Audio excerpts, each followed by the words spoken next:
नमस्कार,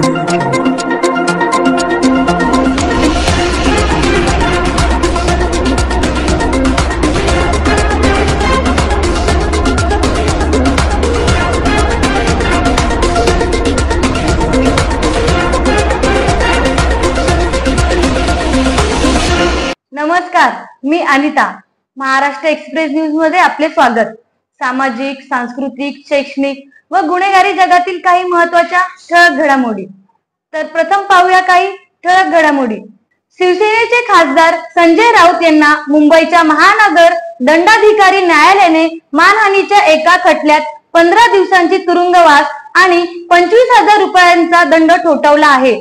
मात्र या प्रकरणी न्यायालयाने संजय राऊत यांना जामीन मंजूर केला असून शिक्षा 30 दिवसांसाठी पुढे ढकलली आहे.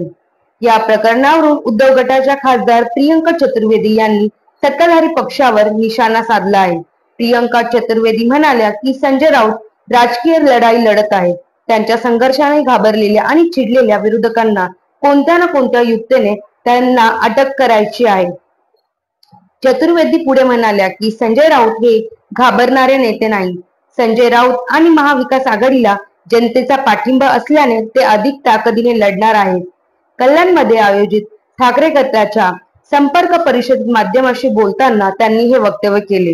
विधानसभा निवडणुकीच्या पार्श्वभूमीवर कल्याण पूर्व येथील महाड तालुका मराठा सभागृहात शिवसेना उद्धव बाळासाहेब ठाकरे यांच्या वतीने संपर्क परिषदेचे आयोजन करण्यात आले होते.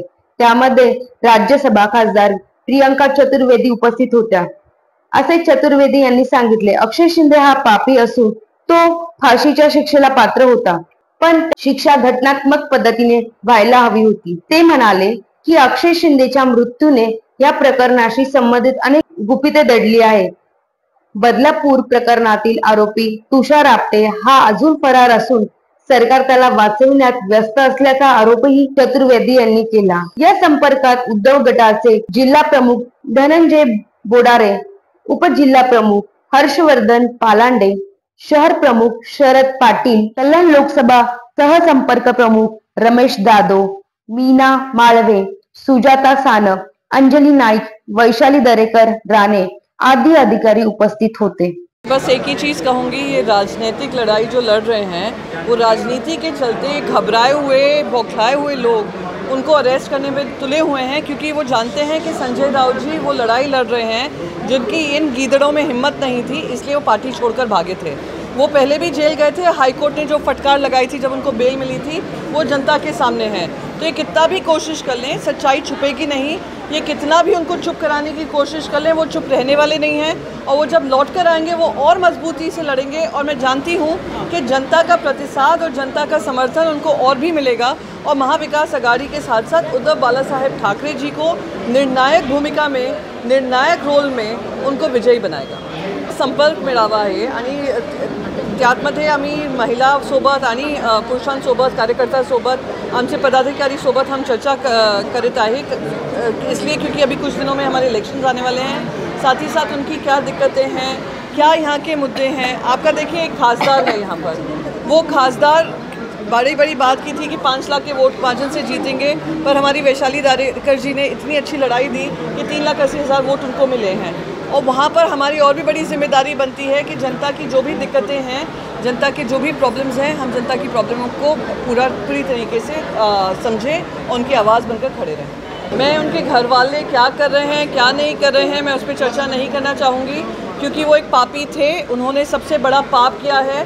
बच्चियों का शोषण करना उससे बड़ा कोई मैं कहती हूँ पाप नहीं है, पर उस पापी को सज़ा मिलनी चाहिए थी, मौत मिलनी चाहिए थी, पर संवैधानिक तौर तरीके से मिलनी चाहिए थी, क्योंकि उनके साथ बहुत सारे राज मर चुके हैं.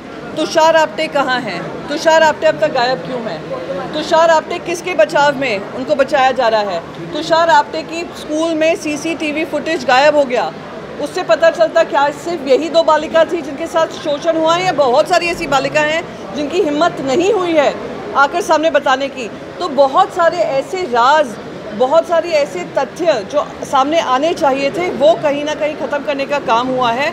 तो ये जो मैं उम्मीद करती हूँ तुषार आपटे जो हैं, ये पूरी सरकार उसको बचाने में लगी है, उसकी सच्चाई जल्द से जल्द सामने आएगी. और हम सब कार्यकर्ता शिवसेना के कार्यकर्ता इसी में लगे हुए हैं कि जो सही तरीके से जो आरोपी है, जो मुख्य आरोपी है, वो तुषार आप्टे लग रहे हैं, क्योंकि उनके फार्म हाउस में भी ये आदमी काम करता था और उसको अरेस्ट होना चाहिए और उसके ऊपर भी पूरी कार्रवाई चलनी चाहिए।